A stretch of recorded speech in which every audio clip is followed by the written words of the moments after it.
C'est devant une salle quasiment comble que la soirée de présentation de la nouvelle programmation du Théâtre Milandi s'est déroulée vendredi soir. Une fois encore, la saison culturelle à Luçon s'annonce riche et éclectique, avec sur les planches théâtre, spectacle et musique.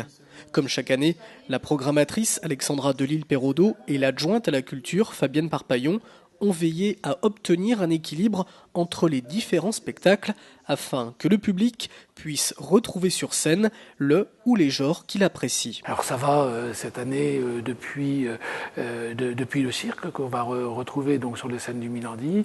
Bien sûr le théâtre qui est important, mais le one-man show, la musique, qu'elle soit contemporaine, qu'elle soit classique. En fait tous les genres qu'on peut retrouver donc sur une scène. Et du coup dans le public, eh bien selon les sensibilités que l'on peut avoir, selon les goûts que l'on a, eh bien on peut aller comme on fait son marché, eh bien choisir en fait les spectacles que l'on aime. Une saison 2012-2013 parrainée par le grand Francis Huster, qui, retenu à Paris dans la pièce qu'il interprète, le journal d'Anne Frank, a tout de même souhaité, à travers l'image, s'adresser à la salle. Je dois dire que je remercie aussi s'il n'est pas évanoui là dans un coin aussi, de m'avoir fait l'honneur de me proposer d'être parrain cette année de ce théâtre Milandi, parce que être parrain d'un théâtre, pas du côté de la mafia, mais du côté du théâtre, c'est quelque chose aussi qui me touche beaucoup, parce que je trouve qu'il y a dans le théâtre une chose exceptionnelle qu'on trouve nulle part ailleurs. C'est la vérité, c'est la vie. Et la saison du Milandi débutera le vendredi 12 octobre prochain avec un spectacle familial, Marchand de rêves, un plateau de magiciens avec notamment Dominique Herman, qui a ponctué d'ailleurs de quelques tours la soirée de présentation. Parmi les nombreuses dates, notons par exemple que les Arts du Monde seront à l'honneur en novembre, avec la venue du Cirque Bleu du Vietnam sur fond de musique traditionnelle entraînante et ses 25 artistes.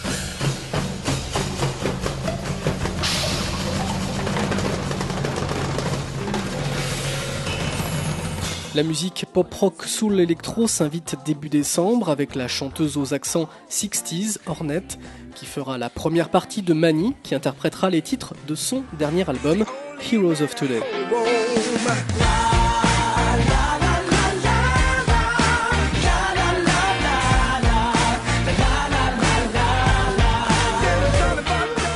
Toujours en décembre, de la comédie, avec la pièce Nettoyage de printemps, où le public découvrira non pas le commentateur sportif, mais l'acteur Nelson Montfort, aux côtés de sa fille.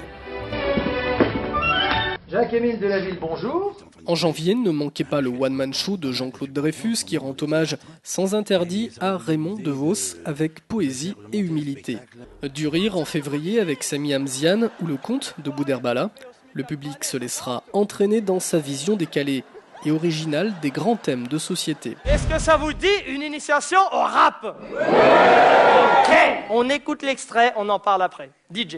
Bonjour docteur Hannibal, appétit cannibale, le plus méchant des animaux. Le plus méchant des animaux? En mars, les spectateurs du Milandi pénétreront dans l'atmosphère feutrée d'une roulotte grinçante au sein d'une curieuse fête foraine, le Maxi Monster Music Show, une ambiance de cabaret du 19e horriblement drôle.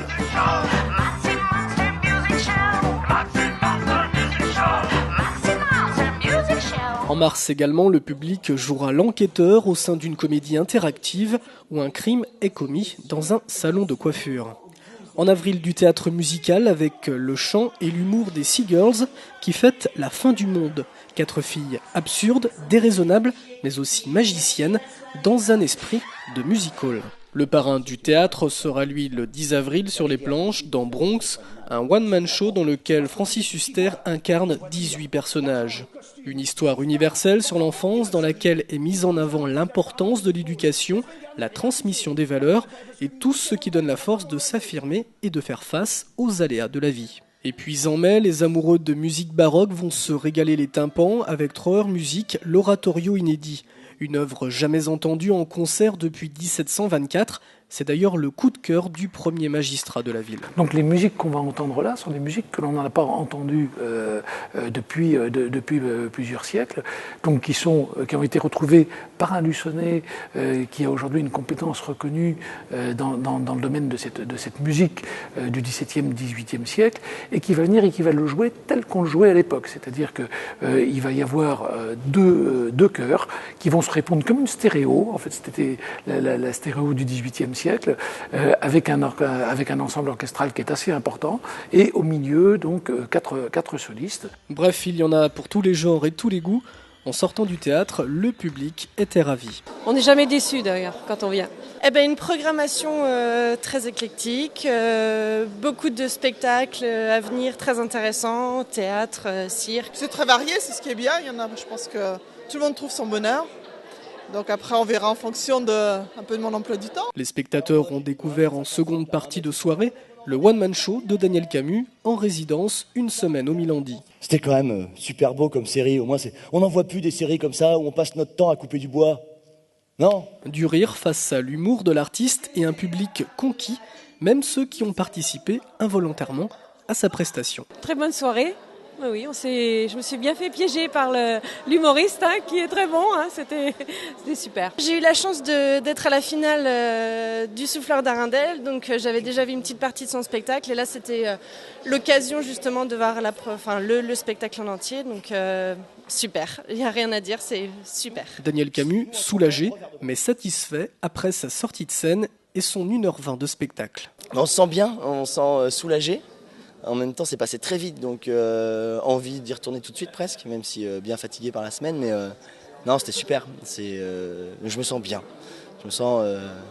J'ai pas tout à fait rempli mon contrat. Je m'étais dit que je voulais faire 1h10 max, et j'ai dû faire 1h20, je crois. Donc, mais je partais d'1h50 quand même. Donc voilà, je suis content. La billetterie pour les nombreux spectacles de la nouvelle saison du Théâtre Milandi est ouverte depuis dimanche. N'hésitez pas à réserver vos places.